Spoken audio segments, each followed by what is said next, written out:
카메라가 많이 있어가지고 상당히 부담스럽긴 한데 어, 반갑습니다. 뭐 제 소개는 이제 사람책 소개 그 카페에 제 글을 올려놨기 때문에 대략에 대해서는 아마 여러분들 알고 계실 거라고 그렇게 생각을 합니다. 이제 이야기를 풀어나가면서 제가 살아왔던 이제 삶에 대해서 같이 나눴으면 좋겠습니다. 개인적으로는 상당히 이게 뭐 저는 뭐 학교 대학생들 상대로 그 특강 취업 특강을 좀 많이 나갔었고 요즘은 시간이 좀 남아서 야간에 이제 대학생들 두 과목을 강의를 하고 있는데 뭐 요즘 이제 뭐 그 기부나 뭐 나눔 운동이 활발하게 그 진행되고 있는데 저도 이제 결론적으로 결국 사람이 행복하는 거는 나누는 것이 행복하다 하는 게 제가 이제 인생에 지금까지 50대면서 결론이고 최근에 여러 가지 일들을 겪으면서 나도 행복해지려면 나누는 삶을 살아야 되겠다 이렇게 결론을 가지고 있는데 마침 우리 그 김영환 박사가 학교 선후배 된다 하는 그런 인연으로 또 사회에서 이렇게 사회 활동을 하다 보니까 같은 이제 업에서 이렇게 연결이 돼서 좋은 자리가 있다고 한번 해달라고 그 삶을 나눠달라고 하는데 제가 생각해 보니까 뭐 내가 가진 돈도 없고 또 제가 재능이라고는 완전 젬병이에요. 뭐 예술적인 소질이 있는 것도 아니고 그렇다고 뭐 그 저 기술이 있는 것도 아니고 저는 뭣도 하나 못 박는 사람인데 이제껏 뭐 남인데 도움만 받고 한 사람인데 내가 뭘 나눌 수 있을까 그렇게 고민을 했는데 굳이 남아 있다면 내 살아 있는 삶을 젊은이들에게 나누어서 젊은이들이 나를 통해서 어떤 내 같은 보기에 따라 실패한 사람을 통해서 저런 실패한 사람도 있구나 이것도 배우는 것도 또한 인생이고 내인데 조그마한 성공했던 혹은 내인데 열정이 남아 있다면 그 열정을 가지고 이분들이 살아가는데 도움이 된다면 그것 또한 삶을 나누는 기부의 형태다 그런 생각을 해서 뭐 하여튼 흔쾌히 승낙을 했습니다. 또 뭐 김영환 박사가 또 부탁을 하면 거절할 수 없는 그런 사이라서 워낙 차분하고 주도 면밀하기 때문에 나름대로 선정했을 때는 이유가 있겠다 그런 생각을 하고 제가 오늘 그 카페에 올렸던 요 한 장짜리 내 소개는 사실은 제가 3년 전에 이런 특강을 하려고 우리 전 직장입니다. 전 직장에서 이제 처음으로 하이 포럼이라고 하는 걸 만들 때 우리 사장님이 당신이 직장 생활하기에 내가 보기에는 이제껏 FM인 것 같다. 정말 성공적으로 직장 생활 해왔는 것 같다. 그래서 제보고 이제 특강을 1시간짜리 특강을 전 직원 대상으로 또 일부는 외부 인사들을 불러서 한번 특강을 해보래요. 그래서 제가 승낙을 했는데 도저히 내가 한 100여 명 되는 어른들, 직장인들을 대상으로 해서 내가 이 특강을 하는 건 너무 부담스러워서 더군다나 앞에 성공적인 직장생활을 하기 때문에 과연 내가 성공을 했는가 그런 의문이 있어서 제가 이제 사장님 명의인데도 불구하고 거절을 했어요. 거절을 해가지고 여기 이제 원고에 뭐 내 나름대로 장면 1, 2, 3까지는 그때 써놨던 큰 줄거리였고 상황이 바뀌어가지고 4, 5는 그 뒤에 상황이 이제 최근 한 2년 이후의 상황으로 이제 이렇게 전개되는 건데 제가 가지고 있는 어떤 생각이라든지 제가 살아온 삶을 이렇게 장면별로 나누어 봤을 때 이렇게 나누어질 수 있다. 저는 이제 그렇게 생각해서 뭐 간단하게 이제 내 소개를 해놓았습니다. 저는 사실 제가 이제까지 어려운 가정 형편 속에서 또 여러 가지 어려운 환경 속에서 지금까지 이렇게 나름대로 직장 생활에 승진을 하고 나름대로 역할을 하면서 또 회사를 새로 설립하면서 하는 가장 큰 힘은 칭찬이라고 생각을 합니다. 사람들은 이렇게 합리적이지는 못한대요.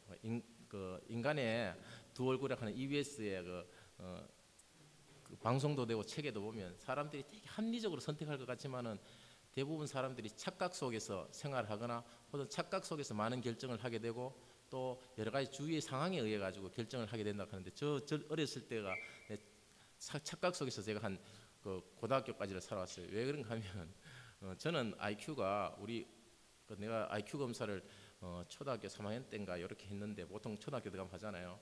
우리 부모님이 우리 선생님이 제 IQ가 145라 그랬어요. 저는 그걸 철떡같이 믿고 고등학교 때까지 난 머리가 좋기 때문에 뭐든지 잘할 수 있어. 어릴 때 그렇잖아요. 그리고 뭐 어쩌다 보니 시험을 한번 잘 쳤는데 선생님 칭찬하는 그것 때문에 한 번도 1등을 놓치지 않고 초등학교, 중학교를 졸업을 했어요. 거짓말 좀 보태면. 그래서 그 정도로 내가 착각 속에 살았는데, 근데 그 고등학교 때 IQ 테스트를 다시 해보니까 그때 109인가 이렇게 되더라고요.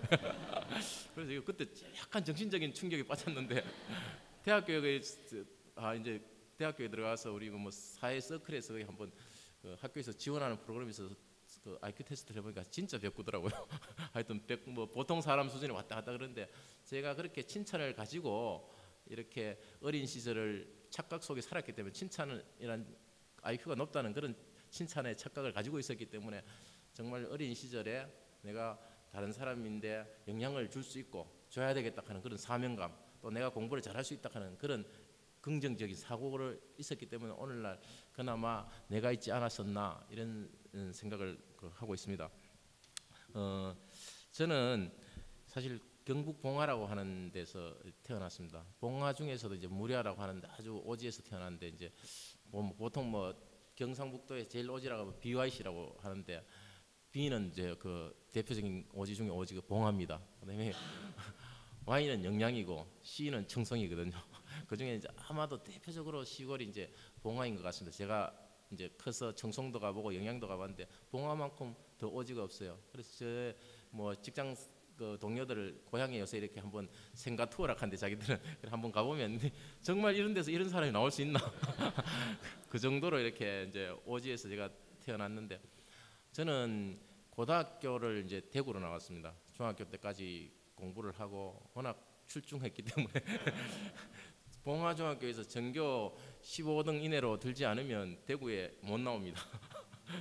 그만큼 이제 학력 격차가 심하고, 지금도 좀 심한데 요즘 좀 평준화돼서 좀 덜하긴 하지만 어쨌든 그런 데서 제가 대구로 나와가지고, 고등학교 때 대구로 나와서 제가 지금까지 뭐 최근 들어서는 이제 고향에 자주 갑니다만은 고등학교, 대학교 생활을 대구에서 하면서 내가 고향을 가본 지 10손가락밖에 안 됩니다. 내 초등학교 친구들도 있고 내 친척들도 있고, 그다음에 내 고등학교 때는 부모님들도 살아 계셨는데 너무너무 가기 싫었던 거예요. 도저히 내가 방학 때도 그냥 방에서 혼자 대구 방에서, 자취방에서 혼자 있는 게 좋았지 가는 게 너무 싫었습니다. 그래서 뭐 여기서 사실 내 삶을 얼마나 오픈시켜야 될런지, 저는 뭐 이런 이야기는 한 번도 내 주위 사람들인데 내 자존심이 상했기 때문에, 내가 왜 그런가 하면 초등학교 때부터 이렇게 공부도 잘하고 사랑을 받아왔는데 내 이렇게 뭐 잘못된 가정 형편을 드러냈을 때 전마들이 나를 놀리지 않을까, 나를 이렇게 상처 주지 않을까, 이런 고민 때문에 한 번도 제가 남 앞에 나와서 이렇게 내 집안은 이렇고 우리 아버님은 이렇고 어머님은 이렇고 그런 이야기를 한 번도 해본 적 없습니다. 제가 이제 한 1년 전에 아버지 학교라고 하는 데 갔는데, 남자들이 막 그렇게, 나는 남자들 눈물이 많이 몰랐어요. 나이가 비슷한 사람들인데 거기에 가면 이제 직책도 다 띠버리고 계급장도 다 띠고 나이도 다 띠고 무슨 형제라고만 부르는데, 제가 거기 가니까 자기 부모님들, 자기 아버지에 대해서 먼저 분석을 하는 프로그램이 있어요. 첫 시간에. 자기 아버지가 어떤 분인가를 알아야 나를 거기에 대해놓고 나를 또 바라볼 수 있기 때문에, 자기 아버지에 대해서 이렇게 글을 써서 발표를 하는데, 우리 아버지만 그런 줄 알았더니만 우리 세대의 아버지들이 다 술 먹고 여자 좀 있고 그죠? 자식들 구타하고 그렇게 어렵게 교육을 시켰더라고요. 그래서 그 자리에서 내가 그렇게 부끄러워했던 아버지가 지금은 돌아가셨지만 한 번도 그런 모습들을 내가 이해하지 못하고 사랑하지 못한 게 너무 안타깝다. 뭐 여기 계신 분들은 부모님들 잘 이렇게 물려받은 부모 재산이나 좋은 부모님들 만날 수 있지만은, 그거는 사실은 또 한편으로 보면 어떤 부모가 좋냐 나쁘냐는 평가할 수 없다고 생각해요. 좀 다를 뿐이지. 그래서 저희 아버님도 실은 이제 우리 어머님이 이제 그 둘째로 들어가셨던 것 같아요. 제가 뭐 나중에 이제 초등학교 가서 이제 그걸 알았었는데, 그걸 알고부터는 저는 누가 그 사실을 알까봐 가슴 좀 조마조마해서 중학교까지 다녔는데, 마침 공부를 잘해서 대구까지 나오니까 이거는 이제 누구든지 내 과거를 발견하지 못하겠다. 괜히 내가 그걸 가지고 고향에 갔을 때 그때 내가 받을 상처 때문에 이제 고향을 멀리 했었던 거고, 그 다음에 이제 뭐 수구초심이라고 이제 나이가 들면서 이제는 고향을 찾을 수 있고 그때 아버지를 이해하고 그때 어머니를 이해할 수 있을 것 같아요. 대표적으로 제가 초등학교 때부터 엄마하고 같이 다니는 걸 그 사실 알고부터 엄마하고 같이 다니는 자체를 창피를 했으니까 엄마하고 같이 찍은 사진이 없습니다. 고등학교 3학년 때 어머니가 시골에서 고등학교 3학년 때 어머니가 60 한갑이었으니까 시골에서 그 졸업식 보겠다고 오신 분을 오지 마시라고 그렇게 했는데 억지로 오셨어요. 학교 운동장에 오셨는데 사진도 한 번 안 찍고 그냥 돌려보냈던 그런 이제 너무나 불효자한 그런 행동을 이제 한 적이 있는데 어쨌든 부모님 은혜에 그런 감사할 줄 모르고 살았는데 이제는 누구 앞에서나 오늘 이것도 중요한 순간이 되는데 이 순간부터 내가 이야기는 할 수 있을 것 같아요. 우리 아버님이 그렇게 어렵게 사시고 그렇게 망나니적으로 사셨는데 그래도 우리 육형제 또 첫 번째 그 배달인 형제들 가지고 그 형제들까지 다 합치면 12명 정도 되는데 그 얼마나 12명을 키우려고 하면 시골에서 얼마나 힘들겠습니까, 그죠? 예, 우리 어머님도 마찬가지고 우리 어머님도 그렇게 어려운 그 시절을 보냈을 거라고요. 그런 환경 속에서 자식들을 낳고 6명을 공부시키려고 하면 상당히 어렵게 보냈는데 그걸 우리가 나이 들어서까지 제가 이해 못했다 하는 게 너무나 좀 부끄럽고 좀 죄송한 마음이 있습니다. 그래서 제가 이제 그 3남 3녀 중에 제가 막내인데 지금 어머님이 93살이에요. 43살에 저를 낳았으니까 지금 제가 50이니까 더하면 93살이 지금 어머님인데 우리 형제들이 다 지금 뭐 그 대구나 인근에 살고 계신데도 불구하고 어머님은 이제 막내하고 같이 사시겠다고 한 10년 전부터 저희들이 좀 모시고 있어요. 어머님 모시고 있는데 그러한 어머님이 살아 계시기 때문에 저희들은 어머님을 통해서 사실은 너무나 저는 많은 것을 배우고 우리 형제들도 많은 것을 배우고 있습니다. 우리 어머님이 이제 가르쳐 준 게 한 3가지 정도 여기도 나왔습니다. 그래서 나왔습니다만은 한 3가지 정도 우리는 그 어머님을 통해서 배우고 있습니다. 여러분들도 혹시라도 나는 어디 가서도 이야기하는데 어른들을 모실 기회가 있으면 그걸 모시면 가족이 화목하고 그 다음에 자녀들 교육에 엄청나게 좋습니다. 우리 자녀들도 일남 일녀가 있는데 이 녀석들도 엄마 아빠 말은 안 들어도 할머니 말은 들어요. 그러니까 연세 많으신 분이니까 너무 차이 나고 이러니까 거기에 가서는 뭐 땡깡을 부르거나 그런 거는 없어요. 그래서 저희 어머님은 첫째 이제 건강이 어떤 것이다. 왜 어떻게 하면 건강하다 하는 것을 이제 가르쳐 주시는 것 같아요. 아주 첫 번째는 긍정적인 사고 같아요. 저희들 어머님 한 번도 뭐 화를 내거나 화를 내서 오래 가시지는 않은 것 같아요. 그래서 그걸 제가 상당히 많이 닮았고 저도 뭐 그 학교에서나 뭐 사회 나와서 이렇게 테스트를 많이 하잖아요. 성격 테스트를 많이 하면 저는 불필요하게 엄청나게 긍정 지수가 높습니다. 회복 탄력성 하는 뭐 했다 이거는 막 도저히 이게 인간으로서 나올 수 없는 점수까지 나왔대. 그 선생님 이야기로는 어쨌든 그런 긍정적이고 이런 회복 탄력성이 어떤 상황이 어려움이 닥쳤을 때 그걸 이겨낼 수 있는 그런 힘들이 아마 우리 어머님이 가지고 계신 긍정적인 사고에 나오지 않았나 생각에서 나오지 않았나 그런 생각을 하고 있고요. 그래서 어머님이 건강은 첫 번째는 그런 긍정적으로 이제 웃고 사시는 거고 두 번째는 아주 이제 적게 드시면서 규칙적인 그 생활을 하고 있어요. 막 우리 어머님 요즘 보면 시계입니다. 그거 보면 저분이 일어나시면 다시다. 그다음에 운동장 8바퀴 돌고 들어오신다. 딱 정해져 있으니까 텃밭에 갔다 오는 걸 어떤 때는 이래 보시면 야야 운동장 8바퀴 도는데 걸음으로 몇 자국이다. 이것까지 이렇게 계산하시고 도시니까 그만큼 이제 적게 드시면서 규칙적으로 운동하시는 거 하나고 세 번째는 이제 목표가 뚜렷한 것 같아요. 그래서 저는 이걸 어머님인데 배워요. 우리가 인생도 단위로 나누어서 목표를 세워야 된다 그러잖아요. 우리 어머님도 목표가 뚜렷하기 때문에 쉽게 안 돌아가실 것 같아요. 제가 60대 제가 고3 때 우리 어머님 한갑이었는데 그때 친척들을 다 모아놓고 나를 붙잡고 응 우시면서 이놈이 대학교 들어가는 거 보고 죽어야 되는데 그 다음에 내 대학교 들어가는데 곧 죽을 듯이 그렇게 울고 있는데 저도 붙잡고 둘이 얼마나 우는지 몰라요. 막 어머님 곧 돌아가시는갑다. 근데 곧 대학교 딱 들어가니까 이제 군대 가야 되잖아요. 군대 들어가니까 이제 네 군대 갔다 나오는 거 못 보고 죽겠구나. 근데 군대 간 동안에 우리 어머님이 이제 3년 동안 꼬박 교회를 다니시는 거예요. 날 군대 잘 갔다 오라고. 그때는 뭐 3년 한 7개월 이쯤 됐어. 내가 그렇게 하면서 내가 네가 떠올 때까지 내가 살아야 된다 그랬더니 사신 거 나서 대학교 졸업하면 내가 죽어도 한이 없다. 대학교 졸업하니까 결혼만 하는 거 보고 죽자. 결혼하시니까 이제 아기 놓는 거 손자 한번 보고 죽자. 요즘은 이제 손자가 대학교 가고 지금 손자가 군대 가 있고 이제 요즘 또 열심히 교회 다니시는 게 요새 이 어려운 전시 사태에 대비해 가지고 하나님께 맨날 기도하는 거예요. 제가 우리 아들 나올 때까지만 전쟁 일어나지 말도록 해달라고 원래 나오는데 원래까지만 좀 아직도 김인서희로 알고 있는 거예요. 김인서희가 전쟁을 안 일으켜야 될 낀데 뭐 그러시는데 목표가 뚜렷하셔요. 나오시면 아마 제가 보기에는 이제 이놈 손자가 결혼만 하면 내가 죽어도 괜찮을 낀데 이런 말씀하실 것 같아요. 어쨌든 이렇게 목표를 가지고 계시니까 아마 장수하시고 또 어머님 나름대로 이 자식들이 잘 되는 좋은 세상을 보시지 않나 뭐 저는 그렇게 생각해서 저도 어떤 어려울 때마다 내 목표가 뭔가 이런 것들을 어머님을 통해서 이제 배우게 됩니다.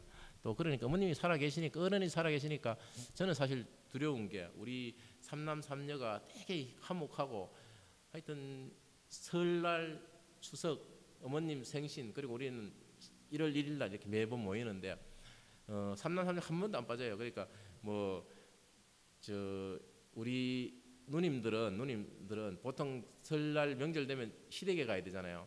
시댁에 우리 어머님이 그 연세가 많으시다는 이유로 시댁에 안 가고 저희 집에 다 모입니다. 그러니까 어머님이 계시니까 나이 드신 어른이 계시니까 그만큼 이제 그 중심적으로 이렇게 모이는데 저는 이제까지 뒤에 제가 어려웠을 때 그런 또 설명이 되겠지만 이런 가족들의 힘이 역시 제가 이렇게 어려울 때마다 큰 힘이 되고 그 사랑이 나를 지금까지 있게 하지 않았나 뭐 그런 이제 생각을 합니다.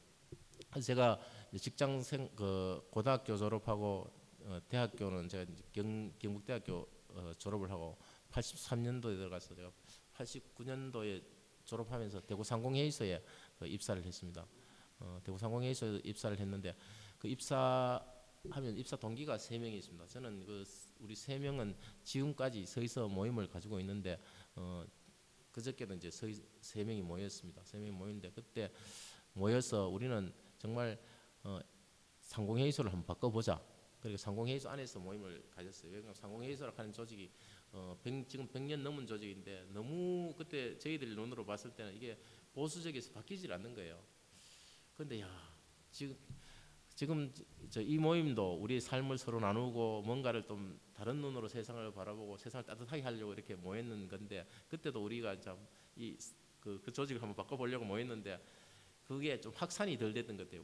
우리끼리만 모여가지고 우리끼리만 잘해보자 이렇기 때문에 그걸 또 좀 우리 생각들을 나누고 그때 좀 장기적으로 이렇게 계획을 가지고 한 사람 한 사람 오는 후배들 한 사람 한 사람 이렇게 세를 규합을 했으면 상공회의소 좀 다른 그 모습으로 바뀌어 있을지 모르는데 뭐 제가 보기에는 제가 그때 직장 생활을 하던 한 20년 전이나 지금이나 별반 바뀐 게 없는 것 같은데 저는 뭐 스스로 제가 나오니까 안 바뀌었겠지 이런 생각을 하고 있는데 우리 그 김영환 박사가 이제 뭐 이렇게 서로 한두 사람을 엮어 가지고 멘토 멘티 이렇게 하면서 하면 결국 우리 이 세상이 이 사회가 바뀌지 않겠나 그런 이제 정신을 가지고 이 모임도 추진하는 걸 알고 있습니다만은 그래서 저희들도 그때 이제 3명이 모여서 우리가 그냥 이렇게 뭘 바꿔본다기보다도 조금은 단기적으로 막 우리 뭐 바꾸려고 노력을 많이 했거든요. 그래서 위에 사람들하고 많이 부딪혔어요.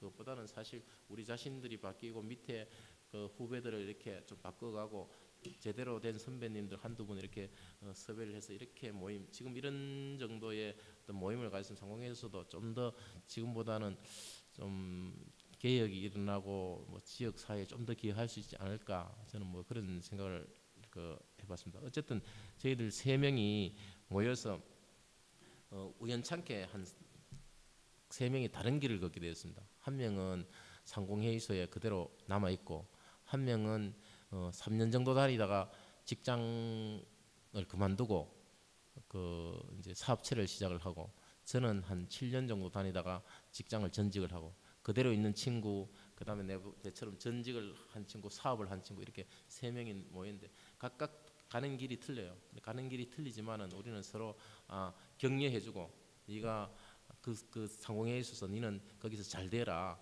그다음에 직장 사업하는 사람은 우리가 여러 가지를 도와줄 수 있는 부분들은 도와주고 이제 아이디어 그룹이라고 이제 그 기획사를 하는데 그 기획 디자인 회사를 하는데 거기에서 또 지가 이제는 뭐 그쪽 분야에서는 상당히 이제 네임 밸류도 있고 또 상공위원까지 됐으니까 상당히 이제 잘 돼 있고 저는 이제 그때 한 7년 뒤에 엑스코를 로 전직을 하고 좋은 더 내가 적성에도 맞고 더 좋은 직장이다는 판단하에서 그렇게 옮겼는데 상공회의소에 있는 친구는 되게 정확해요. 무슨 일이든지 정확해요. 저는 계산이나 이런 것들 잘못하는데 그 친구는 정확하고 또 직장 그 사업을 하는 친구는 꿈이 있어요. 나는 사업을 해야 저래야 사업을 해야 되겠다. 난 거기에 통해서 배워요. 제가 다시 사업을 해야 되겠지만 저 정도의 꿈을 가지고 있어야 내가 사업을 할 수 있구나 하는 그것 이제 제가 배웠고 또 내가 살면서 이제 이렇게 두리뭉실하게 했던 삶은 항상 그 친구 상공에 있어서 정확하게 계산하고 뭐 시간 약속이라든지 사람들의 관계라든지 이런 것들 너무 깔끔하게 하기 때문에 그 친구들 통해서 내가 인간관계라든지 혹은 뭐 금전 문제라든지 혹은 어떤 사회 문제에 대해서 정확하고 깔끔하게 하는 것들을 그 친구를 통해서 배웠는데 이렇게 세 친구가 모여서 이제 계속 인생의 동반자로 지금 지내오는 거예요. 그 20대 후반에 만나서 지금 50 됐으니까 근 뭐 25년을 한 번도 흐트러지지 않고 이렇게 왔는데 저희들이 참 세 친구 마음 맞는 친구 3명만 모임으로 세상을 바꿀 수 있다고 그렇게 말하지 않습니까? 그래서 저는 그런 데서 엄청나게 큰 그 힘을 얻고 있습니다. 그 친구가 있었기 그런 친구들이 항상 있다 하는 그것 때문에 내가 하는 어떤 행동이나 내가 그 친구들의 도움을 받거나 혹은 내가 도움을 줘서 어떤 일이든지 할 수 있다 그런 이제 생각을 가지고요. 궁극적으로 제가 가지고 있는 가장 큰 장점이라고 한다면 사람들하고 네트워크하고 저는 사람이 재산이라고 생각하기 때문에 사람들이 하고 네트워크하고 또 제 성격으로 말하자면 이제 긍정적으로 아까도 뭐 좀 설명을 드렸습니다만 어떤 일이 있어도 그냥 웃어 넘길 수 있고 이제 긍정적으로 사는 것이 제 그 가장 큰 경쟁력이고 장점이라고 이렇게 생각을 합니다. 말로 표현하니까 제 자랑 같아서 좀 그렇습니다만 하여튼 되게 이제 제 말하는 걸 수용을 못 하시는 분들이 계신 것 같아요. 그 사실입니다.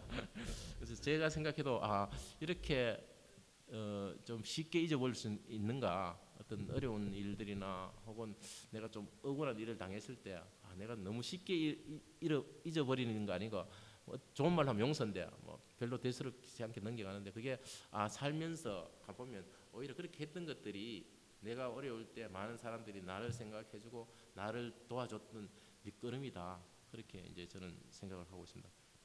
어쨌든 이제 장면 3까지가 지나갔는데 네 번째는 이렇게 열심히 이렇게 세상을 재밌게 살았는데 살면서 저는 이렇게 잘 조금 시골에서도 학교 생활이나 뭐 이런 부분에서 다른 사람들보다 좀 앞서 나갔다는 그런 자신감 또 사회 직장도 이렇게 좀 쉽게 직장 생활을 하고 또 많은 사람들이 도와줘서 제가 뭐 직장 생활을 마치면서까지 한 번도 누구에게 승진에 뭐 밀려보거나 해본 적이 없어요. 뭐 무조건 넣고 뭐 하면 뭐 선두주작하는 거 뭐 이런 이야기만 듣고 했기 때문에 제가 이제 직장 생활하면서 직장 생활하기 전에 이제 술을 못 마셨는데 직장 생활하면서 술을 배워가지고 건배제의를 시키면 뭐 항상 했던 게 여기 대한민국에는 안 되는 일이 없다.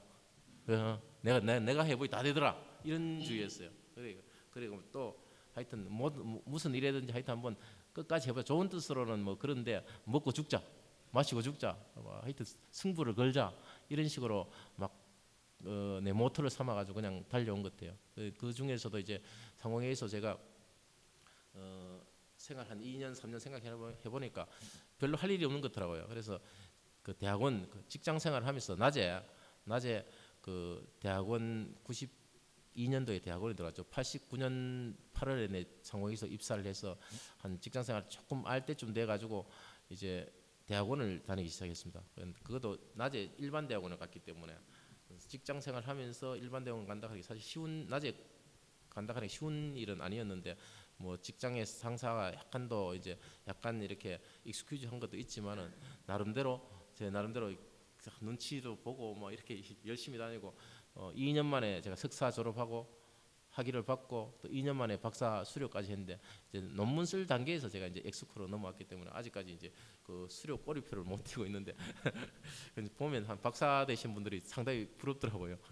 그때 어쨌든 했어야 되는데 지금은 좀 상당히 좀 벅찬데 어쨌든 그렇게 이렇게 소위 말하는 잘 나가다 보니까 내 나름대로는 그런 삶들이 행복했고 즐거웠지만 또 한편으로 보면 내가 세상에 대한 그 겸손함도 없어졌고 내가 실패를 할 수 있다는 내가 잘못될 수 있다 하는 그런 생각을 전혀 못하고 살아왔던 것 같아요. 그래서 엑스코로 옮기면서도 제가 엑스코 옮길 때 대리 1호봉으로 그 엑스코에 들어갔는데 98년도에 제가 직장을 옮겼습니다. 그래서 98년도 2월달에 직장을 옮겼는데 97년도에 IMF가 터졌습니다. IMF 터졌는데 98년 2월달에 내가 과감하게 상호에 있어서 말리는 걸 정말입니다. 말리는 가지 말라고 말리는 걸 사표를 던지니까 2월달에 설 전날 사표를 던지니까 우리 집안이 발칵 뒤집힌 거예요. 그 좋은 직장을 놔두고 왜 도대체 니는 정신 나갔나? 그래서 저는 그동안 살아왔는 게 자신이 있었기 때문에 이제 엑스코로 옮겨가지고 제가 엑스코에 98년도 입사해서 한 12년, 13년 정도를 했는데 대리 1호봉으로 가서 임원까지 올라갔는 뭐 최초로 임원 돼 가지고 임원까지 올라갔는데 하여튼 엑스코의 규정에 2년 뭐 직장력 계신 분은 알지 모르지만 보통 대리해서 직장 생활 한 3년 하면 과장 시켜주고 뭐 거기서 또 3년 하면 뭐 부장 시켜주고 3년 하면 1급 시켜주고 이런 제도가 있는데 저는 그걸 한 번도 안 어기고 규정대로 탁탁탁탁 이제 올라갔기 때문에 엑스코 내에서도 하여튼 뭐 요즘 보통 한 2년씩 진급이 누락되거든요. 대리에서 과장 갈 때 한 1년 누락되고 또 뭐 갈 때 2년 누락되고 뭐 이렇게 누락되고 한데 어쨌든 한 번도 그 승진에 누락 없이 이렇게 이제 살아와가지고 엑스코 2011년도 5월달에 제가 사실 직장인들이 제일 부러워하는 게 직장에 꽂히 가는 게 임원이거든요. 임원에 제가 이제 선임이 돼서 임원 생활을 1년 조금 넘게 했죠. 1년 넘게 했는데 그때야 제인데 이제 어려움이 찾아온 거죠. 사실은 저는 뭐 한 번도 우리 어머님이 생활 신조가 그거예요. 배려해요. 우리 어머님은 다른 사람 눈에 눈물이 나게 하면 네 눈에 피가 난다. 다른 사람을 괴롭히지 마라. 사실 뭐 저는 뭐 괴롭힐 힘도 없고 성격 자체도 그렇게 안 되기 때문에 그랬는데 내가 그 자리에 임원 자리에 있다고 하면서 있었기 때문에 받아야 될 너무나 큰 시련들이 제인데 다가온 거죠. 뭐 엑스코에 그때 한번 비리 사건들이 있었는데 저는 지금도 생각해. 내가 막 자다가 어떤 데는 깜짝깜짝 놀라가 일어날 때가 있었는데 내가 그렇게 막 나쁜 사람이었나? 어떻게 보면 또 나쁜 사람이기도 하긴 하는 것 같은데 너무하다 세상이. 내가 이렇게 그냥 열심히 살고 다른 사람보다 더 좀 빨리 승진하고 다른 사람보다 좀 잘 된 것밖에 없는데 일단 뭐 제가 돈이 있다 하는 건 아니지만 어쨌든 다른 사람들이 부러워하는 승진이나 다른 사람들이 부러워하는 인맥이라든지 이런 것들을 내가 갖췄는데 그것들이 세상이 나를 이렇게 시기할 수도 있구나 이제 그런 생각을 했습니다. 그런 생각을 했는데 어쨌든 그러나 제가 엑스코에서 내 스스로는 명예스럽지 못하게 내가 나와야 되겠다 그렇게 해서 나와서 작년 12월 1일 날 나온 거죠. 작년 12월 1일 나가서 그때 나오기 전에 한 6, 7개월 그건 길게는 한 1년 정도 어차피 제가 임원으로 있으면 우리가 3년 정도가 임기이기 때문에 한 2년 있었기 때문에 뭐 곧 이제 임기도 다 돼갈 때 있어서 그러니까 임원이 된다고 하는 건 내가 결국은 직장 생활을 그만둬야 된다 하는 그런 전제가 깔려있기 때문에 내가 다른 길을 걸어야 되겠다 하는 건 항상 마음속에 가지고 있었던 거죠. 내가 결국 다른 길이라고 하는 거는 저는 뭐 사실 직장 생활을 조금 더 만약 연장해가 정년까지 갔다면 58세까지 갔다면 아마 저는 사회봉사단체에 내가 활동을 하고 싶었어요. 그래서 저희 뭐 제 꿈이 그거기 때문에 우리 아들한테도 이제 과를 그런 쪽으로 좀 선택해서 가라 이러니까 자기도 좀 뭐 그렇게 생각을 하고 이제 진로를 그렇게 잡고 있어요. 그래서 내가 직장생활 이렇게 잘 나가보고 잘해봤더니 결국은 그게 뭐 사는 게 돈도 아니고 명예도 아니고 그리고 내가 남아 있는 것들은 사람들이 남아 있다는 것을 느꼈기 때문에 너는 사람들인데 좀 더 베풀고 배려하고 살아가는 그런 의미에서 이제 우리 아들내미도 그렇게 권유를 하는데 그래서 제가 그 어려움을 당할 때 이제 나와서 사실 제가 뭐 찢어지게 가난했기 때문에 저인데는 뭐 도저히 월급 받아가지고는 부자가 될 수가 없는 거예요. 뭐 아주 검소하게 진짜 뭐 처음부터 그렇게 돈의 목표를 가지고 왔으면 모르겠는데 제가 사람을 중심으로 이렇게 살다 보니까 그리고 또 제가 결혼을 저보다 더 가난한 여성분하고 했기 때문에 그 뭐 지금 있는 재산도 내가 너무나 큰 이제 제로 봐서 큰 부가 되는 거죠. 그래서 저는 그 작년 12월 달에 그렇게 하면서 돈이 사실 회사를 설립할 돈도 없었는데 제 주위에서 내가 그렇게 회사를 설립해야 되겠다고 선언을 하고 어떤 내 아는 후배 한 친구가 회사 설립하는데 한 돈이 5천만 원 정도가 기본적으로 소요가 되니까 뭐 이렇게 저렇게 따지면 5천만 원 정도 소요가 되니까 그 친구들이 제인데 돈을 넣어줬는 게 제 통장을 개설해달라가 개설해줬더니만 일주일 만에 돈을 거기 했는 게 4,800여만 원이 됐어요. 그래서 그것도 제가 그걸 혹시라도 이 사람들의 은혜를 잊어버릴까 싶어서 가장 이제 우리가 휴대폰은 꼭 가지고 다니니까 여기 명단을 적어가지고 내가 이제 요래 좀 너덜너덜해서 어디 가면 자랑하니까 뭐 이 사람들을 자랑하는 게 내 있는데 일주일에 여러분들이 만약에 어려움을 당했을 때 여러분들이 가서 어려움을 당했을 때 내가 누구인데 도움을 구할 것인가 나를 도와줄 사람이 몇 사람 있는가 이것들을 한번 여러분들 한번 생각을 해보면 좀 더 내가 사람들의 관계 내가 베푸는 삶 이게 더 필요하지 않을까 뭐 물론 그렇게 하겠지만 저도 아직까지 더 필요하지만은 이런 사람들이 내인데 엄청나게 참 있다 하는 게 내가 가장 큰 재산이다 저는 뭐 이렇게 생각을 하고 있습니다.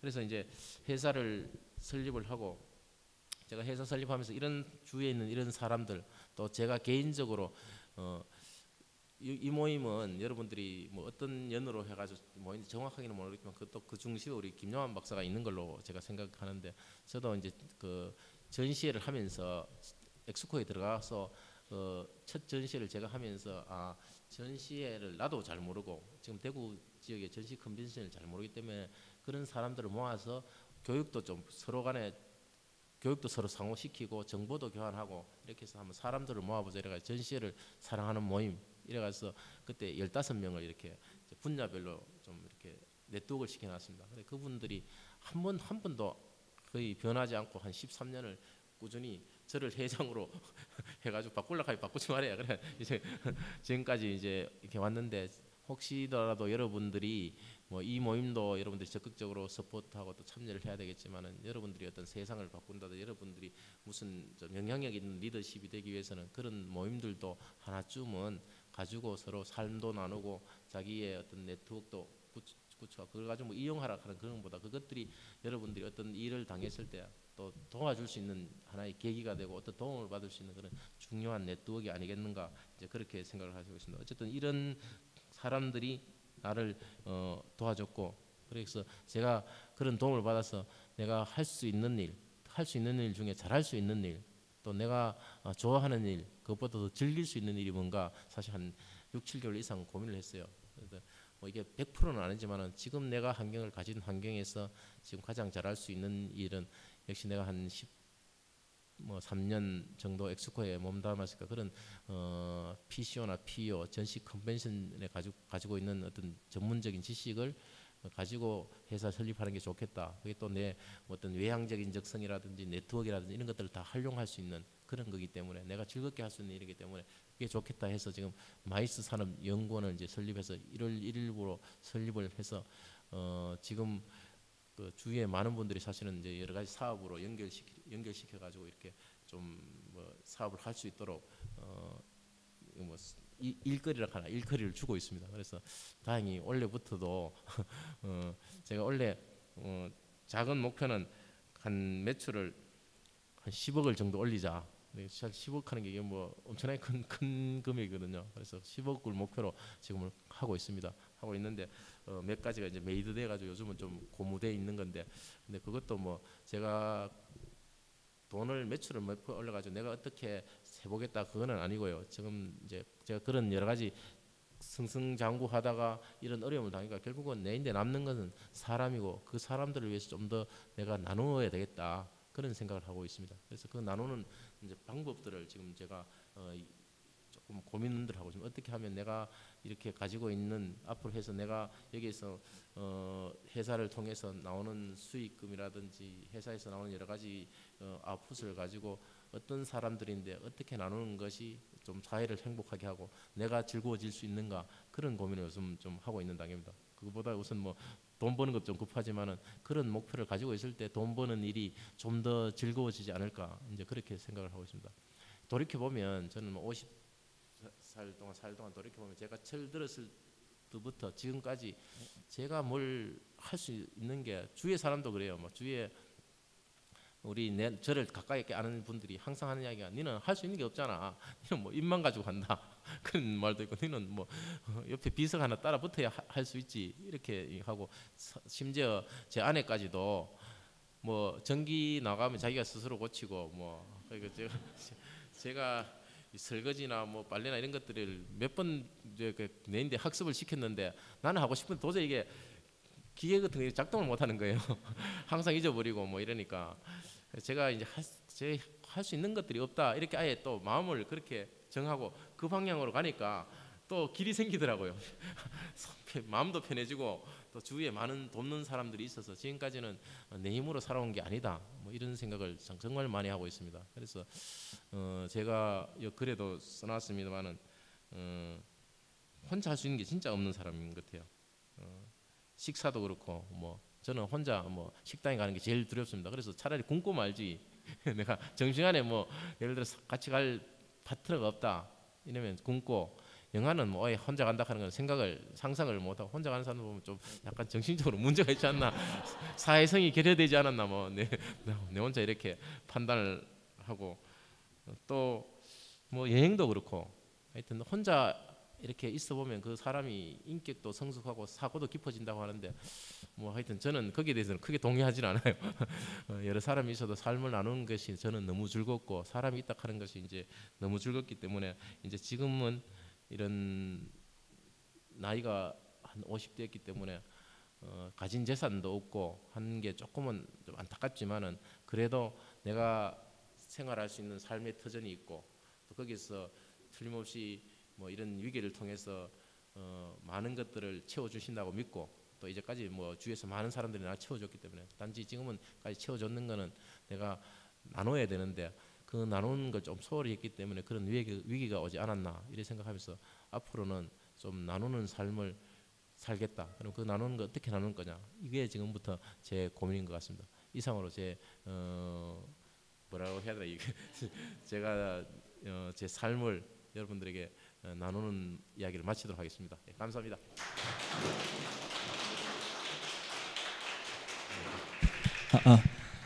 저희 오늘 지금까지 이제 사람체 모임 중에서 가장 잘 나가시는 연사님을 모신 것 같고요. 연사님 오시기 전에 이제 김영환 박사님께서 오늘 오신 이제 연사님께서 굉장히 유쾌하신 분이라고 이제 말씀을 해주셔서 상당히 기대하고 있었는데 정말 긍정의 힘과 또 그 유쾌함을 엄청 많이 받아가는 것 같아서 얘기를 듣는 내내 굉장히 즐거운 마음으로 얘기를 들었었는데요. 연사님 말씀 듣는 중에 이제 뭐 승진도 빨리 하시고 또 그리고 돈도 그만큼 많이 버시고 하셨지만 결국 나중에 지나실 때는 뭐 사람과 그리고 나눈다는 거 그게 가장 중요하다라는 거 말씀해 주셨는데 이제 저는 또 대학생이다 보니까 주위에 있는 저희 친구들은 항상 아직도 그 돈과 지위 이런 능력들만 너무 찾고 있는 것 같아서 저희가 조금 더 빨리 연사님이 해주신 이 얘기를 듣고 그런 나눔과 그런 사랑을 할 수 있는 그런 사람들이 될 수 있다면 굉장히 좋지 않을까라고 생각해봤습니다. 네, 여러분들 중에서 이제 연사님께 강연을 듣고 또 궁금하신 거라든지 아니면은 앞에 나와서 뭐 소감이라든지 하시고 싶은 말씀 있으신 분들은 앞에 나와서 말씀해 주세요. 네. 먼저 말하실 분 없으신가요? 특별히 할 말씀이 있겠습니까? 항상 이렇게 뭐 하실 말씀 있으세요? 라고 말씀드리면 항상 이렇게 적막해지는 분위기가 굉장히 좀 아쉽네요. 그 사진 찍고 계시는 윤진 씨 앞에 나오셔서 나눔 실천하고 계시잖아요. 윤진 씨도 그렇고 여기 성익 씨도 그렇고 실제로 지금 나눔을 많이 하고 있는 학생들 대표분들이니까 앞에 나와서 한 마디씩 말씀해 주시면 굉장히 좋을 것 같네요. 소영 씨 어떻게 먼저 하실래요? 네. 나눔을 실제로 지금 실천하고 계신 분이잖아요. 앞에 나오셔서는 좀 늦게 오셨더라도. 네, 우선 늦게 와서 굉장히 죄송하고요. 네. 네, 안녕하세요. 지금 대구에서 사람도서관을 운영하고 있는 박성익이라고 합니다. 네, 오늘 뒤에 뒤에 말씀드려 되게 공감 갔던 분들이 굉장히 많이 있었어요. 최근 20대 후반 때 3명의 친구가 이렇게 네트워크가 되어서 지금까지 유지가 되고 있다는 말씀해 주셨는데, 최근에 저 같은 경우에도 이런 쪽에 의지 있는 친구들이 한 3명인가 모였거든요. 그래서 공정여행 파트, 문화예술 파트, 교육 파트, 여기서 모이고 있는데, 만약 이 모임이 끝까지 간다라면은 지금 방금 연사님께서 말씀해주신 미래와 비슷한 또 다른 것들을, 비슷하면서 또 다른 것들을 그릴 수 있지 않을까라는 생각이 들었고요.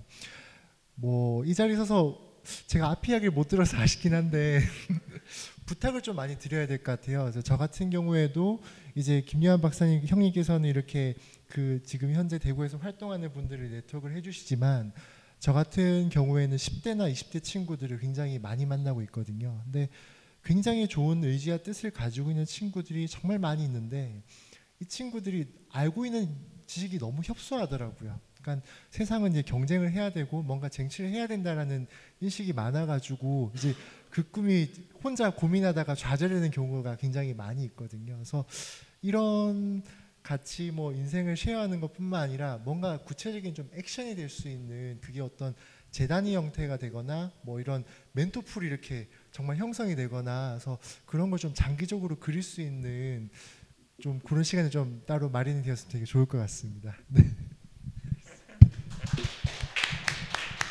네, 또 말씀하실 분 또 계신가요? 윤진 대표도 나와서 한번 말씀해 주세요. 네.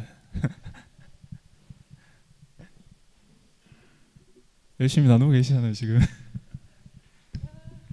네, 안녕하세요.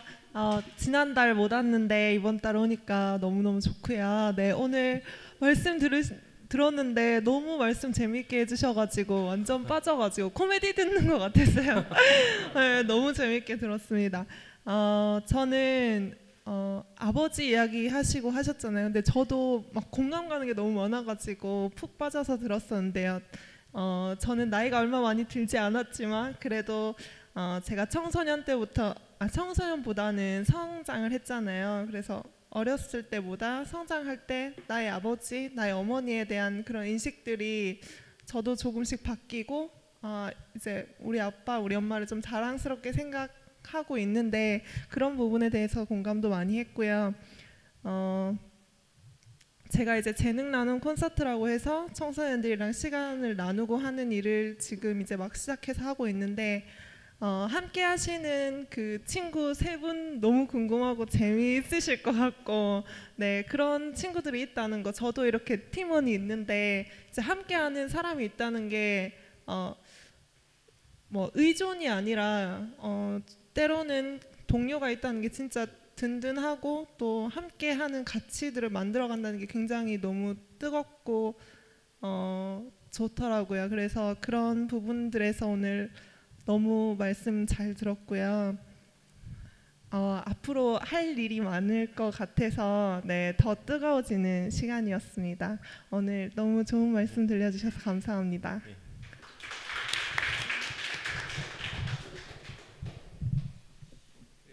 말씀 들으면서 그냥 저 어렸을 때도 생각이 나는 것 같았어요. 그러니까 저 역시도 이렇게 약간 비슷한 어떤 걸 느꼈냐면은 저도 아버지에 대한 그게 되게 안 좋았어요. 왜냐하면 아버지를 생각할 때마다 좀 저희 아버지 같은 경우에는 예를 들어서 좀 무능력하고 뭐 그런 것들이 굉장히 강해서, 그리고 항상 늘 뭐 술을 많이, 내성적인 분이셔서 술을 많이 드셨는데 술을 드실 때마다 그렇게 원망을 많이 하세요. 그러니까 자기 아버지, 그러니까 할아버지가 잘못해서 사업을 망해서 자기가 이렇게 산다, 뭐 내지는 모든 사람을 다 원망하는 그런 것들이 어렸을 때 저한테 되게 큰 상처가 됐는데, 또 그에 반해서 그렇기 때문에 더 엄마에 대한 게 굉장히 강했었던 것 같아요. 근데 엄마는 또 아까 전에 우리 원장님 얘기했듯이 굉장히 좀 긍정적이시고 좀 아버지가 그러시다 보니까 좀 적극적으로 인생을 사시고 했기 때문에 저도 항상 늘 그런 좀 어머니를 생각할 때마다 늘 좀 자랑스럽고 자신 있고 내가 우리 아버지는 좀 그래도 우리 엄마만큼은 누구에 못지않게 훌륭한 어머니를 가지고 있다. 막 이런 어떤 자부심이 있어서 사람들이 주변에 있는 사람들이 제 얘기를 듣다 보면 아버지가 없는 줄 알았대요. 왜냐하면 아버지 얘기를 안 하니까 엄마 얘기만 하니까요. 그런데 이제 아까 전에 말씀하셨듯이 나이가 들어보고 또 이제 아버지가 되고 해보니까 이제 아버지의 마음이나 그런 것들을 이해하실 수가 있었다는 얘기를 하셨던 것처럼 최근에 저도 이제 시간이 지나면서 아 세상 사는 게 그렇게 호락호락한 건 아니구나라는 생각이 들면서 그러니까 그렇게 힘들게 막 과정을 거치면서 온 부모님들과 그러니까 부모님들은 위대해서 부모님이 아니고 나에게 있어서 전적으로 자기 자신을 다 내놓을 수 있는 사람들이기 때문에 부모님이구나라는 생각이 들더라고요. 그러니까 능력이 있어서가 아니라 정말 이 세상에서는 나한테 그냥 아무 의미 없이 나를 교육시켜주고 돈을 줄 수 있는 사람은 아무도 없거든요. 그런데 정말 자신의 돈과 자신의 모든 노력을 다해서 나한테 줄 수 있는 사람은 부모님밖에 없다는 생각이 들고 그렇기 때문에 부모님이 능력이 있건 없건 간에 세상에는 그런 분들은 둘도 없으니까 그분들은 위대하구나. 그렇기 때문에 더더욱 부모님들이 의미가 있구나. 그분들의 능력과 상관없이 그런 생각이 들더라고요. 그리고 또 이제 말씀을 들으면서 그래서 저도 생각을 했는데 그 마음속에 가장 큰 자존심, 그러니까 자신감이 아마 제가 생각할 때는 저는 어머니로부터 나왔었고 항상 늘 저를 든든하게 하고 자신감 있게 하는 거는 늘 뭐라 그럴까 내 안에 내가 갈 곳이 있다. 어머니한테 내가 갈 곳이 있다라는 게 저한테는 늘 든든한 어떤 힘이었던 것 같다. 근데 아마 같은 그런 것들을 느끼지 않았을까 그런 생각이 들었습니다. 그러고 얘기를 들으면서 한 가지 이제 생각이 든 거는 지금 그 마이스 연구 뭐더라? 마이스 산업연구원. 예, 마이스 산업연구원이라고 돼 있는데 거기 이제 원장님으로 계신데요. 그게 언뜻 보기에 이제 그 전시회 이렇게 어떤 전시회를 이렇게 그 사랑하는 모임 그거랑 좀 상관이 있는 건가 그런 생각이 들었는데 어떤 모임인가요? 예, 마이스 산업이라고 하는 거는 이제 그 약자가 미팅, 그다음에 인센티브 투어, 컨벤션, 엑지비션 이래가지고 넓게 보면 이제 전시 컨벤션을 포괄하는 그런 이제 단어라고 그렇게 할 수가 있겠습니다. 그래서 뭐 관광이라든지 그다음에 이제 기업 회의라든지 전시회라든지 컨벤션을 이렇게 통괄하는 개념으로 우리가 개념을 마이스라고 하는데 이제 마이스 산업연구원이라고 하는 거 제가 1월 1일부터 만든 이제 주식회사입니다. 연구원이라고 하는 거는 뭐 그냥 주식회사라 하기에는 좀 그래서 그 회사는 주식회사로 되어 있고요. 그래서 제가 이제 대표로 있는 거고 전시회를 사랑하는 모임은 제가 그 직장에 있을 때 엑스코에 있을 때 그 모임을 만들어 가지고 쭉 같이 요런 모임 한 요 정도 됩니다. 끌어오는 그런 모임이고 그렇습니다. 예. 그래서 이제 제일 이제 궁금한 거는 뭐였냐면 이제 젊은 분들이 여기 많이 있잖아요. 예. 그래서 사실 여기 있는 분들이 이제 꿈을 찾아서 이렇게 어떤 정해져 있지 않는 다들 인생을 안에 계시잖아요. 지금 원장님 같은 경우에는 어느 정도 자신이 가야 될 것과 내가 좋아하는 거를 이렇게 딱 아셔가지고 이제 그게 매진하시는데 사실은 이제 이 젊은 학생들은 사실은 그러니까 그것도 잘 모르겠고 이제 그거를 이제 조금씩 이렇게 찾아가는 인생을 이제 시작하는 단계인데 그런 친구들에게 어떤 좀 이렇게 도움이 될 수 있는 말을 좀 해주셨으면 좋겠어요. 그러니까 그러니까 정말 인생을 사는 데 있어서 한 번밖에 없는 인생인데 여러분들이 정말 즐겁고 잘할 수 있고 하는 것들을 잘 찾으셔야 되잖아요. 그런 그런 것들 찾아가는 과정에 있는 우리 친구들에게 한 말씀 해주셨으면 좋겠습니다. 얼마 전까지는 사실은 뭐 우리가 어떤 직장을 갈 때 지금도 많은 사람들이 뭐 이제 어떤 기준을 요구를 하잖아요. 뭐 학교 성적도 그렇고 영어 성적도 그렇고 뭐 스펙을 많이 요구를 하는데 한 가지 분명한 건 이제 그 스펙이라 하는 시대가 이제 점으로 가고 스토리 시대로 바뀌지 않습니까? 그래서 저는 뭐 젊은이들한테 하고 싶은 이야기는 자기 이야기를 만드는 것이 좋을 것 같다. 자기 이야기를 만드는. 자기 이야기라고 하는 것이 그 속에 내가 가지고 있는 역량을 조금 더 뭐 포장할 수 있는 부분은 포장을 하고 또 자기가 가지고 있는 그 장점을 단순히 뭐 영어 뭐 뭐 어떤 성적 그런 부분들이 아니라 내가 가지고 있는 철학이라든지 그런 바탕들을 조금 더 이야기화 시켜서 스토리화 시켜서 그걸 어필을 하는 것이 여러분들이 만약에 뭐 직장에 가서 뭐 면접 볼 때도 오히려 그게 훨씬 더 좀 와닿고 자기 어떤 삶의 줄거리를 가지고 가야 되는데 그런 줄거리 중에 하나가 사실은 줄거리를 만드는 과정 중에 하나가 저는 이런 거라고 봅니다. 이런 모임을 정말 잘 참여를 하고 여기서 많이 배운다 하는 인생을 또 많이 배울 수도 있지만은 오히려 만약에 직장에 간다면 이런 것들도 하나의 어필할 수 있는 하나의 소구가 되지 않을까. 사실 저는 그렇게 생각을 합니다. 저는 요즘은 제가 이제 막 다른 사람을 만나면서 하는 이야기가 좀 나하고 같이 일할 수 있는 사람을 좀 붙여도 사실 저는 이제 지금은 한 3개월 정도밖에 안 됐기 때문에 제가 다른 그 디자인 정책 연구회라고 거기 원장하고 겸하고 있어서 그 멤버들을 활용해 가지고 일을 하다 보니까 이 사람들이 전문성이 조금 떨어지고 또 그쪽에는 그쪽 조직 나름대로의 문화나 하는 일들이 있기 때문에 내가 가지고 있는 이런 전시 컨벤션 쪽에 같이 일할 수 있는 사람들이 없어요. 그래서 만나는 사람마다 좀 좋은 사람을 좀 보내도 이렇게 좋은 사람 하는 게 저는 뭐 기준이 뭐 확실합니다. 저는 우선 누가 봤어 그 사람한테 좋은 인상을 가진 사람, 외모로 말하면 좋은 인상을 가진 사람, 즐겁게 생활할 수 있는 사람, 이 두 가지 조건만 갖추면 되고 또 굳이 하나 더 보탠다면 좀 신체가 건강해서 야근을 일을 많이 할 수 있는 사람 그렇게 하면 다 같은데 어쨌든 저는 뭐 즐겁게 이렇게 다른 사람하고 만났을 때 결국 우리 일이 사람들하고 만나는 관계니까 사람을 만났을 때 그 사람한테 즐거움을 줄 수 있는 사람, 좋은 인상을 줄 수 있는 사람을 저는 뭐 사실 찾고 있어요. 그래서 그런 부분들에 대해서는 여러분들도 하여튼 스토리를 만들고 다른 사람들하고 어떤 네트워크가 돼 있는 것이 결국 어느 순간에 그게 또 자기 인생에 큰 그 도움이 될 수 있으니까 저는 그걸 좀 부탁을 드리고 싶습니다.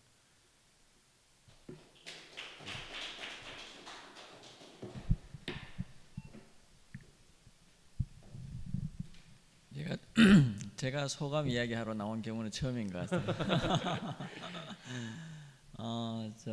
참 좋은 선배님을 모셨다는 생각을 다시 한번 하게 됐습니다. 제가 이제 이 모임에 오셔가지고 이제 인생의 후배들을 위해서 라이프 스토리를 좀 이야기를 해줬으면 좋겠습니다라고 말씀을 드렸더니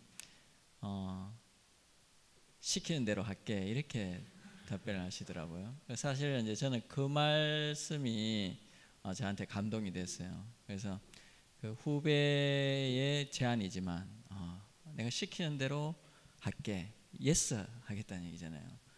그래서 나는 예스 할 수 있는 사람, 예스 할 수 있는 인생, 난 이 사람이 이제 결국은 인생을 행복하고 또 풍성한 수확을 할 수 있는 사람이라고 이제 생각을 하거든요.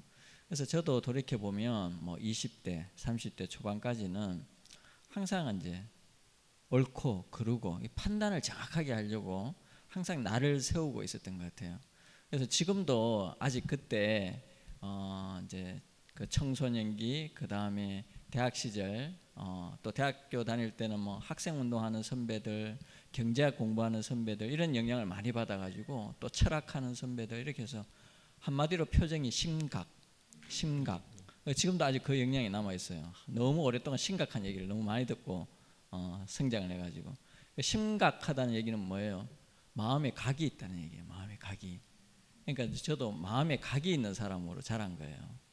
그래서 어떤 좋은 제안이 와도 저는 이게 항상 노할 준비를 하는 사람이었어요. 그런데 이제 저도 인생에 이제 좋은 멘토 선배님들을 만나서 이제 제가 그 각이 없어진 거예요. 그 각이 없어져 가지고 누가 뭐라고 했을 때 예스 할 수 있는 사람으로 이제 저도 바뀌게 됐다는 게 선배님하고 똑같은 이제 경쟁력이 된 것 같아요. 삶의 경쟁력이 된 것 같고, 그다음에 이제 선배님께서 결국은 이제 사람이 남더라 이 말씀을 하셨는데, 저도 선배님만큼 경험은 없지만은 이제 그런 생각을 많이 최근에 하게 됐어요. 그래서 저도 이제 막 여러분들 나이 때까지만 하더라도 사람 욕심이 너무 많았어요. 그래서 초등학교 동기들까지 다 챙기는 거라 30대까지. 그래서 나는 아는 사람이 많다. 근데 그게 자랑이 된 거예요. 그래서 막 술자리에서 막 아는 사람 다 동원하는 거지. 막 그래서 막 서로 소개시켜주면서. 근데 오늘 많은 게 중요한 게 아니고 깊이 만난 한 사람이 중요하다. 그게 알게 됐어요. 그래서 지금은 이렇게 소위 인맥 관리라는 걸 특별히 전혀 안 해요. 저는 안 하고, 한 번을 만나도 그 사람하고 진심으로 깊이 만나서 정말 포옹할 수 있는 사람, 그래서 그 사람을 한 사람이라도 더 만나는 게 인생에 더 중요하다, 이제 이런 생각을 하게 됐어요. 그래서 이제 선배님도 이제 근래 여러 가지 이제 그 시련을 겪으시면서 정말 남을 사람들만 선배님 주위에 남았다는 생각이 듭니다. 그래서 저는 그 통장 연락을 못 받아가지고 한 푼도 못 버텼습니다. 예, 하여튼 선배님도 너무 이렇게 인생을 더더욱 이렇게 아름답게 이렇게 살아가시는 분으로 보여서 오늘 후배들한테 너무 좋은 메시지 그리고 또 좋은 만남이 된 것 같아서 다시 한번 제가 깊이 감사를 드립니다. 예. 이제 우리 혹시 식사 안 하실 분 계시나요? 식사 안 하실 분? 제가 식사 예약 좀 하려고. 예. 네. 저희 식사는 이제 7시에 나갈 예정이거든요. 그래서 아직까지 한 20분 정도 시간이 더 있는데 뭐 질문하고 싶은 거 있으시면 질문이라든지 아니면 하고 싶은 얘기 있으신 분들 있으시면 너무 부담 가지지 마시고요. 편한 마음으로 앞으로 나오셔서 뭐 한번 얘기해 주시면 되게 좋을 것 같은데. 뭐 마음의 준비를 하는 동안 제가 빠뜨린 게 있어가지고 우리 그 김요한 박사가 이제 예스맨 생각나는데 그 예스맨을 제가 적어왔어요. 사실은 저는 직장 생활을 혹시 여러분들 직장 생활을 하게 되면 뭐 옛날에 광고 보니까 다른 사람이 예 할 때 저는 아니요 하겠습니다 하던데 저는 무조건 예스입니다. 다른 사람이 아니요 할 때도 저는 예 하고 소리 지르는 타입인데 사실 예스맨이라고 하는 게 어떤 그 장단점이 있는데 저는 누가 뭐 일을 시키거나 누가 내인데 부탁을 할 때 나는 진짜 노 하는 게 너무 힘들어요. 또 예스 하는 게 좋고 그 사람이 나를 필요로 한다고 생각을 하기 때문에 또 그 일을 내인데 맡겨줄 때는 그 사람이 내 능력을 인정을 하기 때문에 다른 사람이 줄 일을 내인데 준다고 그래 생각을 하기 때문에 저는 조금은 과도하게 너무 참 내 능력에 벗어나게 예스를 해서 그게 문제긴 한데 저는 여러분들에게 혹시 이제 앞으로 인생을 내보다 더 살아야 될 분들이기 때문에 좀 제발 예스를 좀 젊은 사람들이 너무 계산하지 말고 예스를 많이 하고 살았으면 좋겠다 하는 걸 좀 한마디 더 드리고 싶고요. 그리고 아까 전에 그 약사 선생님 그 성함을 잘 모르겠는데 그 제 이야기 중에 아버지 이야기를 상당히 이제 공감하는데 또 힘을 얻었습니다. 제가 아버지에 대해서 잘 이야기를 못했는데 또 이렇게 제 이야기에 맞장구 쳐가지고 똑같은 아버지라 한 게 사실 대한민국 아버지라 한 게 똑같거든요. 젊으신 분들의 아버지는 몰라도 한 나이 40대 이상 된 아버지라 하는 게 뭐 다 가난하게 사시고 그때는 뭐 많이 놓는 게 또 미덕이었으니까 또 애기들 뭐 자식들 한 뭐 4-5명 놓으면 그걸 어려운 가정 한편에 키워야 되고 또 뭐 소득이라 하는 게 너무나 뻔하고 이러기 때문에 그런 아버지에 대한 핸디캡이 여자들은 몰라도 남자들은 다 있거든요. 아까 여성도 계신 분 아버님에 대한 그런 좀 추억이 있더라고요. 어쨌든 제가 그 아버지 학교를 5주간 매주 토요일 날 4시간씩 해서 5주간 꼬박 다니면서 야 이게 우리가 가진 부모님들에 대해서 특히 아버지에 대해서 이렇게 너무 모르고 또 부끄럽게 그렇게 생각하며 살았구나. 한 사람 다 누구 발표 시간이 있는데 누구 하나도 없이 그 발표문을 가지고 다 우는 거예요 아버지야. 그래서 야 내만 내 고민은 아니다. 대한민국 남성들에 대한 고민이다. 그 스케치 프레이즈가 아버지가 변해야 가정이 변하고 가정이 변해야 세상이 변한다는데 그 아버지를 잘 이해를 해야 내가 지금의 아버지의 역할을 또 자식들한테 잘할 수 있는 그 대물림 될 수 있는 그런 건데 이제 그런 아버지에 대한 잘못된 생각들을 끊어야 내가 역할도 이제 잘할 수 있고 자식들은 나를 본받는다 하는 그런 취지로 아버지 학교가 열리고 있는데 한번 혹시라도 남성분들 뭐 결혼 안 하신 분들도 있어요.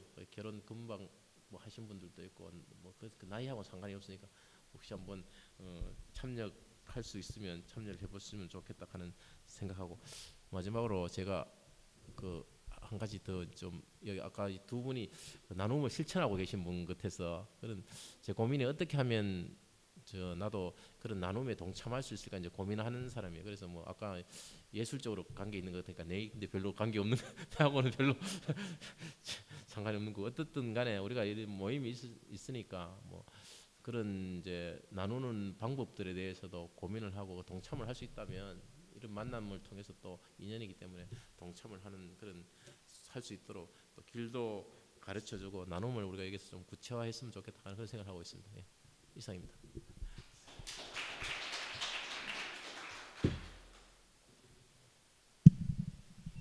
네, 아직 시간이 조금 남았는데 뭐 얘기하고 싶. 박사가 30분만 하라 그래가지고 시계 보면서 해주고 싶은 예시가 더 계신가요? 있으시면 또 아니요. 저희들에게 핵심은 했고 아까 뭐 시간이 뭐 길었으면 질질 끌었겠죠.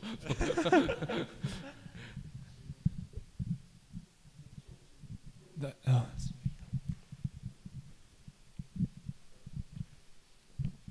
네, 안녕하십니까. 예, 오늘 말씀 너무 잘 들었고요. 저는 이제 지금 직장을 다닌 지 지금 3년 차 주임으로 근무하고 있습니다. 예. 그 저도 이렇게 좀 비슷한 모습 좀 많이 봤어요. 저도 제가 가지고 있는 어떤 그런 능력보다 어렸을 때부터 어떤 순영이는 뭐 착해, 뭐 순영이는 뭐 발라, 뭐 이래가지고 좀 이렇게 칭찬 이런 걸로 좀 성장을 좀 많이 시켰어요. 근데 최근에 들어선 생각이 제가 정말 우리나라에서 좀 손에 꼽힐 정도로 긍정적인 어떤 사람으로 생각했는데 이 직장 생활을 막상 하고 시간이 지나니까 이게 외적인 긍정적인데 어떤 뭐 업무적인 스트레스 이런 걸로 이 긍정적을 점점 잃어가고 있더라고요. 그래서 그 심지어 제 정말 그 후배 2명이 선배는 너무 좋은 사람인데 나가서만 좋은 사람이래요. 회사에서는 너무 싫대요. 회사에서 제가 너무 싫대요. 그래서 그 아마 이 친구들도 시간이 좀 있으면 지금 어떤 가지고 있던 어떤 그런 지금 뭐 긍정적이고 좋고 이렇게 했는데 막상 현실 했을 때 그게 좀 잘 되지가 않더라고요. 그래서 혹시나 그런 어떤 직장에서라든지 아니면 또 학교 생활 하면서 정말 긍정적으로 노력을 하고 싶은데 또 막상 현실에 부딪혀서 이게 좀 넘어질 때가 있어요.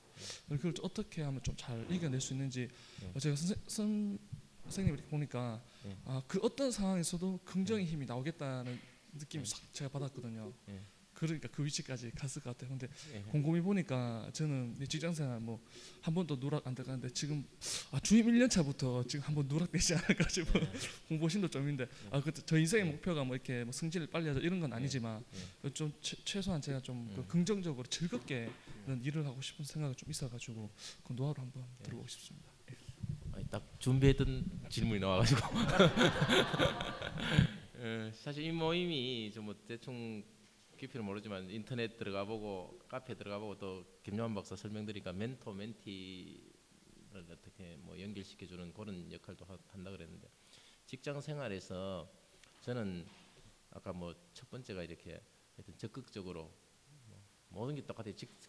다 우리가 면접 보면 제일 막 좋아하는 게 긍정적이고 적극적인 자세 이걸 제일 좋아하는데 실제 직장생활은 그래요. 그래서 그게 결국은 다른 말로 하면 예스맨인데 저는 그런 의미에서 예스맨 나쁜 걸 가지고 뭐 예스하는 게 아니고 어떤 일이든지 내가 적극적으로 나서겠다 하는 의미에서 예스맨인데 아마 선생님도 그런 성격이었는데 또 살다 보면 직장생활을 하는 게 이게 내 혼자만의 문제가 아니고 여러 사람하고 관계된 문제이기 때문에 저는 직장생활을 종합예술이라고 그렇게 항상 우리 후배들인데 표현해요. 이게 어떤 한 분만 잘해가야 되는 게 아니고 내가 일만 잘해가야 되는 게 아니고 옆에 동료들하고의 관계 또 직장 상사에 대한 모시는 문제 그다음에 내 또 승진하는 승진 계산하는 거 이런 것들이 다 종합적으로 엮여 있거든요. 그래서 직장생활은 저는 종합예술이다. 직장생활 잘하는 놈이 다 잘한다. 나는 뭐 그렇게 계속 그런 생활 그런 정신으로 이제 후배들하고 대화를 많이 하는데 첫 번째 방법 중에 하나는 저는 직장에 들어가 가지고 아주 좋은 분을 멘토로 모셨어요. 지금 이제 멘토 이런 제도와 마찬가지로 직장에서 내 롤 모델이 누군가 어떤 사람을 이미 저렇게 직장 생활하니까 우리 직장에서는 과장도 되고 부장도 되고 혹은 일을 아주 간결하게 심플하게 쉽게 하더라. 혹은 다른 사람들이 인정을 받고 하더라. 그 멘토를 한번 찾아보세요. 만약에 그 직장에 멘토가 없고 뭐 저 과장도 보니까 한 10몇 년 만에 과장 달았는데 그거 뭐 계속 일하는 것만 힘들고 이렇게 하면 그 직장이 잘못된 거죠. 그죠? 그러면 뭔가 또 옮길 준비를 해야 되는데 뭐 직장이라고 하는 게 평생 직장 개념이 아니니까 하여튼 내 롤 모델이 누군가 그 직장 안에서 그 조직 안에서 롤 모델이 누군가 사장이든지 뭐 혹은 또 내 바로 위에 선배일 수도 있고 그 롤 모델이 찾는 게 필요한 것 같아요. 그래 그 사람 따라서 한번 해보는 거 그게 좀 중요한 것 같고요. 제 경험으로 말씀을 드리면 제 이제 얼마 전에 그 대구 상공에서 정년퇴직하신 분이 있는데 그분이 제가 들어갔을 때 가장 금방 달았었는데 그분하고 내가 엄청난 이야기를 많이 하고 그분 밑에서 계속 제가 이제 그 훈련을 받았어요. 이렇게 해라 저렇게 해라 그렇게 해서 그분이 그러니까 롤 모델을 뭐 잘 못 나간 사람 롤 모델을 하면 안 되고 그 직장에서 인정받는 사람 밑에 따라가야 자기도 인정받으니까 그런 롤 모델을 찾는 게 필요하지 않나 이제 그런 생각을 하고 있고요. 아까도 설명했다시피 내 인데 왔는 일들을 적극적으로 수용을 하면서 그게 만약에 그런 롤 모델이 없고 그런 예스맨이 되는데도 불구하고 이게 너무 안 맞다 그러면 내 인생을 그렇게까지는 끌고 갈 필요가 없는 것 같아요. 그리고 한 가지 더 팁을 뭐 말씀을 드리면 이제 사실 직장 생활은 뭐 그거는 내 회사도 아니잖아요. 그 엄밀하게 말하면 내 회사도 아닌데 거기 너무 몰입될 필요는 없는 것 같아요. 저는 그렇게 생각합니다. 저는 뭐 사실 그렇게 뭐 죽자 사자 사람들 뭐 제 자랑 오늘 너무 하는데 가면 그 당신은 일을 너무 쉽게 하는 것 같아요 생각이 사실 일을 안 하거든요. 뭐 일을 짜들어 뭐 이게 우리 생산직에 계시는 분들은 생산직이 아니어서 말인데 거기는 기계적으로 뭐 일을 해야 되지만 나머지 일들은 웬만큼 우리가 조금 뭐 요령만 피우면 쉽게 피해갈 수 있어요 직장생활이. 그래서 거기에 막 내가 직장에 막 헌신해가지고 내 이 직장을 이렇게 보겠다 이런 정도의 사명감은 보다는 오히려 그걸 조금 즐기는 쪽으로 바뀌면 내중심적으로 이렇게 바꿔가면 그렇게까지는 스트레스를 받지 않을 것 같다. 그게 오히려 내인데도 도움되고 다른 사람인데도 이렇게 긍정적인 이제 영향을 줄 수 있지 않나 뭐 이런 생각을 하고 있습니다. 한 3가지입니다. 예스맨, 그 다음에 멘토, 그 다음에 일을 즐기는 거 너무 몰입 뭐 회사에 내가 너무 헌신하지 마라 하는 거 내가 아니면 안 된다 이런 생각해 보면 이게 피곤해지거든요. 예.